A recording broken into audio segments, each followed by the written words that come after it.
Hi friends, welcome back to my channel పద్దు దివ్యకథనం. మహాభారతం సిరీస్లో భాగంగా ఎపిసోడ్ 4లో మనం భీష్మ పరశురాముల మధ్య జరిగిన సంభాషణను తెలుసుకున్నాం కదా. అలాగే ఈ ఎపిసోడ్లో వారి మధ్య జరిగిన యుద్ధం గురించి తెలుసుకుందాం. ఇక లేట్ చేయకుండా ఎపిసోడ్ 5లోకి వెళ్దామా.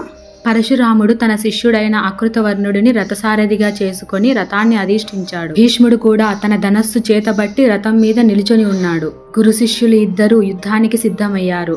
ఆకాశంలో నల్లగా కారు మేఘాలు ఆవరించి ఆ ప్రదేశమంతా చీకటైపోయింది. పక్షులు, జంతువులు అక్కడి నుంచి భయంతో పారిపోతున్నాయి. ఇంతలో పరశురాముడు ధనస్సు ఎక్కుపెట్టి భీష్ముడి పైకి బాణాలు వదిలాడు. అప్పుడు భీష్ముడు తన ధనస్సు ఎక్కుపెట్టి ఆకాశంలోకి ఒక అస్త్రాన్ని వదిలాడు. ఆ అస్త్రం పెద్దగా పేలి పరశురాముడు వేసిన బాణాలను నాశనం చేసింది. వారిద్దరూ యుద్ధంలో అనేక రకాల ఆయుధాలను ఉపయోగించారు. అనేక రకాల శస్త్రాలను ప్రయోగించారు. వారిద్దరి మధ్య యుద్ధం చాలా ఘోరంగా సాగుతుంది. ఇంతలో భీష్ముడు వేసిన బాణం 7 బాణాలుగా మారి పరశురాముడి శరీరానికి తగిలి తన శరీరం నుంచి రక్తం కారుతుంది. అది చూసి భీష్ముడు చాలా బాధపడ్డాడు.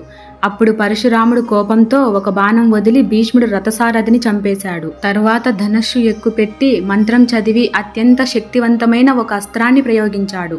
ఆ అస్త్రం ఏమిటో భీష్ముడికి కూడా తెలియదు. తను దాన్ని నేర్చుకోలేదు. ఆ అస్త్రం తగిలి భీష్ముడు తన రథం మీదే కుప్పకూలిపోయాడు. వెంటనే గంగాదేవి అక్కడ ప్రత్యక్షమై భీష్ముడిని తీసుకొని అక్కడి నుంచి వెళ్లిపోయింది. ఆ రోజు రాత్రి అయ్యింది. భీష్ముడు మూర్ఛ నుండి ఇంకా తేరుకోలేదు. భీష్ముడికి ఎక్కడి నుంచో భీష్మ అనే పిలుపు వినిపించింది. అప్పుడు భీష్ముడు తన కళ్ళు తెరిచి చూడగా తను ఏదో మాయా ప్రపంచంలో నిలబడి ఉన్నాడు. అతనికి ఎదురుగా 7 మంది దేవతలు దివ్యకాంతులతో నిలబడి ఉన్నారు. వారు మరెవరో కాదు, 7 వసువులు. వారు భీష్ముడితో, భీష్మ, నీవు ఎవరో కాదు, నీవు కూడా మాలో ఒకడివే. ఈ ప్రపంచంలో పరశురాముణ్ణి జయించగల అస్త్రం ఒక్కటే, అదే మోహనాస్త్రం అని చెప్పి వసువులు దాని గురించి భీష్ముడికి వివరించారు. భీష్ముడు కళ్ళు తెరిచి చూడగా తన ముందు గంగాదేవి ఉంది. తను ఏదో ఒక ఇంట్లో పడుకొని ఉన్నాడు. వెంటనే భీష్ముడు పైకి లేచి కలలో తనకు వసువులు నేర్పించిన ఆ మోహనాస్త్రం ప్రయోగించడం నేర్చుకున్నాడు. మరునాడు ఉదయం భీష్ముడు గంగాదేవిని రథసారథిగా చేసుకొని యుద్ధానికి బయలుదేరాడు. అది చూసిన పరశురాముడు, నిన్న సగం చచ్చావు, ఈ రోజు పూర్తిగా నీ గర్వం అనుస్తానని భీష్ముడి పైకి బాణాలు విసిరాడు. ఆ బాణాలను భీష్ముడు గాలిలోనే తిప్పికొట్టి పరశురాముడి పైకి శక్తి అస్త్రాన్ని వదిలాడు. ఆ అస్త్రం ధాటికి పరశురాముడు రథంపైనే మూర్ఛపోయాడు. అప్పుడు తన రథసారథి తనకి స్పృహ కల్పించాడు. అప్పుడు పరశురాముడు రెట్టింపు కోపంతో ఇంద్రుడి చేతిలో ఉన్న వజ్రాయుధానికి సమానమైనటువంటి బ్రహ్మాస్త్రాన్ని భీష్ముడి మీదకి ప్రయోగించాడు. దానితో భీష్ముడు కూడా బ్రహ్మాస్త్రాన్ని పరశురాముడి పైకి ప్రయోగించాడు. ఆ బ్రహ్మాస్త్రాలు చాలా శక్తివంతమైనవి. వాటి వల్ల ప్రపంచమే అంతమయ్యే ప్రమాదం ఉంది. విశ్వమంతా ప్రళయం సృష్టించే విధంగా ఆ బ్రహ్మాస్త్రాల నుంచి శక్తి ఉత్పన్నమవుతుంది. భీష్ముడు తనకు వసువులు ఉపదేశించిన మోహనాస్త్రం గుర్తుకు వచ్చి ధనస్సు ఎక్కుపెట్టి మంత్రం స్మరించగానే మోహనాస్త్రం ప్రత్యక్షమైంది. దానిని పరశురాముడి మీదకు ప్రయోగించబోతుంటే వెంటనే నారదుడు అక్కడ ప్రత్యక్షమై, గంగాపుత్ర భీష్మ, పరశురాముడు నీకు విద్య నేర్పిన గురువు, ఆయన్ని వధించడం నీకు ధర్మమేనా అని పలుకగా, గురుదేవులతో యుద్ధం చేయడం నాకు ఇష్టం లేదు, కానీ నాకు మరొక మార్గం తోచలేదని భీష్ముడు అన్నాడు. ఇంతలో వసువులు కూడా అక్కడ ప్రత్యక్షమై మోహనాస్త్రం పరశురామునిపై ప్రయోగించడం మంచిది కాదని భీష్ముడికి చెప్పారు. అప్పుడు నారదుడు పరశురాముడి దగ్గరకు వెళ్లి, ప్రభు, భీష్ముడి దగ్గర మోహనాస్త్రం ఉంది, అయినా మీ మీద గౌరవంతో భీష్ముడు దానిని మీ మీద ప్రయోగించలేదు. మీ 2 బ్రహ్మాస్త్రాల శక్తి వల్ల ప్రపంచం అంతమయ్యేలా ఉంది. దయచేసి మీ బ్రహ్మాస్త్రాన్ని వెనక్కు తీసుకోండి అని నారదుడు అన్నాడు. దాంతో ఇద్దరు వారి బ్రహ్మాస్త్రాలను ఉపసంహరించుకున్నారు. వారిద్దరి మధ్య జరిగిన ఈ 22 రోజుల యుద్ధం అక్కడితో ముగిసింది. భీష్ముడు పరశురాముడి దగ్గరకు వెళ్లి పాదాభివందనం చేశాడు.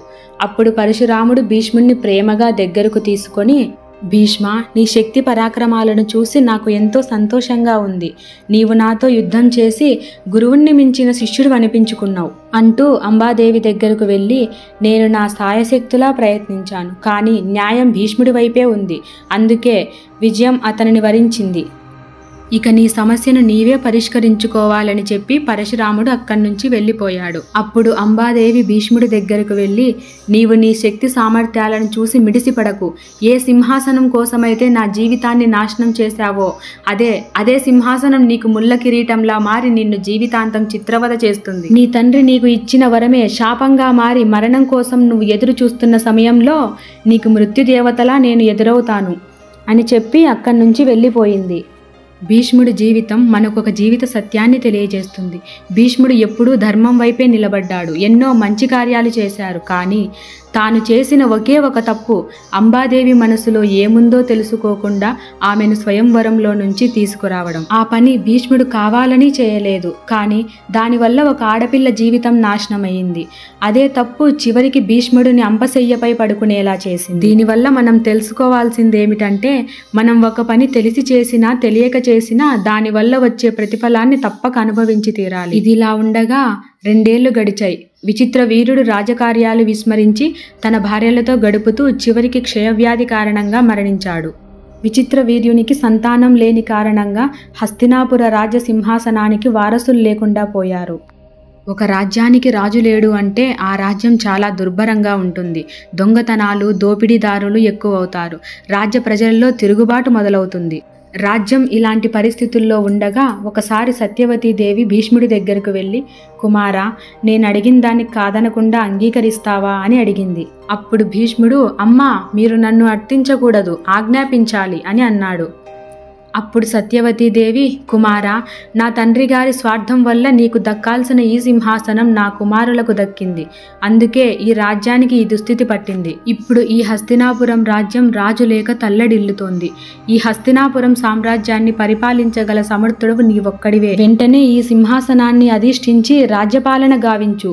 వివాహం చేసుకొని ఈ భరత వంశానికి, ఈ హస్తినాపుర సింహాసనానికి వారసులను ప్రసాదించు అని కోరింది. అప్పుడు భీష్ముడు, అమ్మా, ఏ ప్రతిజ్ఞ కారణంగా నాకు ఇన్ని పేరు ప్రఖ్యాతలు, కీర్తి ప్రతిష్టలు వచ్చాయో ఆ ప్రతిజ్ఞ మీరి నేను ఎలా జీవించగలను అని అన్నాడు. సూర్యచంద్రులు గతులు తప్పవచ్చేమో కానీ ఈ భీష్ముడు చేసిన ప్రతిజ్ఞ మాత్రం మీరడు అని సమాధానమిచ్చాడు. అయితే ప్రస్తుతం మన ముందు ఉన్న ఈ సమస్యకు నా దగ్గర ఒక పరిష్కారం ఉంది అని అన్నాడు. అప్పుడు సత్యవతీదేవి ఆసక్తితో, పరిష్కారమా? ఏమిటా పరిష్కారం అని అడిగింది. అప్పుడు భీష్ముడు 2 నిమిషాలు మౌనంగా ఉండి, అదే దేవర న్యాయం అని అన్నాడు. అప్పుడు సత్యవతీదేవి ఆశ్చర్యపోతూ, ఏంటి దేవర న్యాయమా అని అడిగింది. రాజమాత అయిన సత్యవతీదేవి ఎందుకింత ఆశ్చర్యపోయింది? అసలు ఈ దేవర న్యాయం అంటే ఏమిటో, దాని ప్రత్యేకత ఏమిటో నెక్స్ట్ ఎపిసోడ్లో తెలుసుకుందాం. ఈ ఎపిసోడ్ మీకు నచ్చినట్లయితే లైక్ చేసి కామెంట్ చేయండి. Okay, bye friends.